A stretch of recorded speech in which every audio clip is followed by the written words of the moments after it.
Today, let's see if we can upgrade some allegedly Super Bowls that actually were stinkers and make them more superior Bowls. The sports world's alternate realities and conspiracy theories explored. It's time to ask, what the if? Super Bowl 45, it was the Packers over the Steelers, Aaron Rodgers getting his one ring, but you may recall in the NFC title game, Caleb Haney had to come in and replace Jay Cutler. That's right, a guy named Caleb Haney almost went to the Super Bowl. Here, let's say he actually does go to the Super Bowl, because it would be very, very funny stuff. Also, what if we take away that one Super Bowl trip for Aaron Rodgers? How are we talking about him now?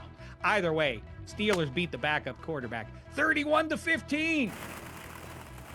Super Bowl 46. This was the New York Giants over the New England Patriots for a second time. This is not the David Tyree game, but since we already saw this one, it was just a sequel. Let's jazz it up a little bit and send Aaron Rodgers and the Packers there, the two best quarterbacks of the era, and in 2011, the two worst defenses in all the NFL. Final score, Patriots 131, Green Bay Packers 128.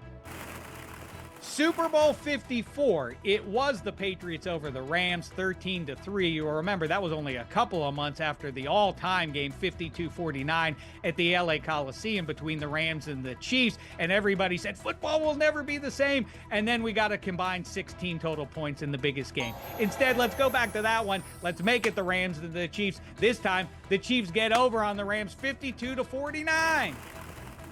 Next, Super Bowl 28. It was the Dallas Cowboys over the Buffalo Bills for the second time in about 366 days. We don't need to see that game again, although it would have been more fun if Leon let would have happened a second time. Instead, let's send the Kansas City Chiefs up against the San Francisco 49ers. You know what that means. That means Joe Montana v. Steve Young. 3 words for that: ooh, la, and la.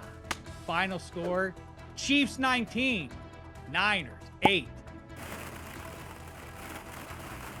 Down the stretch we come, and now we look at Super Bowl 14, which was the Pittsburgh Steelers over the Los Angeles Rams, the 4th title in 6 seasons for Chuck Noll's team. Instead, though, let's send the Dallas Cowboys in the place of the Rams. Yeah, it was in LA and all that, and that was fun. But a third matchup in 5 years between the two titans of the NFL in the 70s, much like the 80s NBA had the Lakers and Celtics.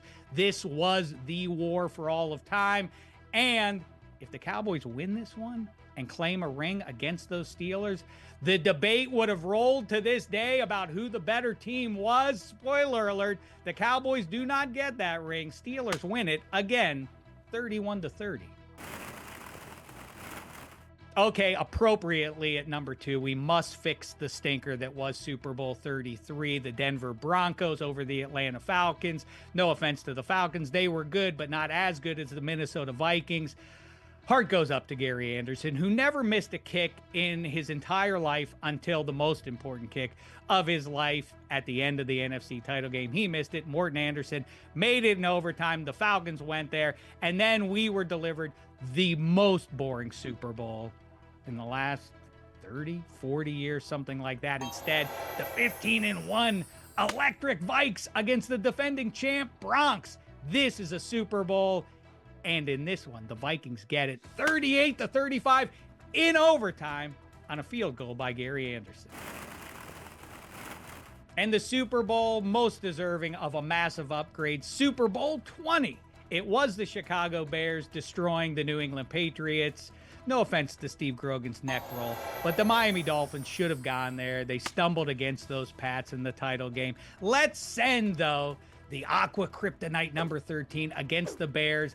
Once again, he had taken them down 2 months prior in the Orange Bowl. If he could do that in the sweltering heat of Miami, just imagine him out on the fast track of the Superdome against that defense. Final score, Dolphins 38, Bears 24. And Ditka, you should have given the ball to Sweetness at the goal line. I'm out of here.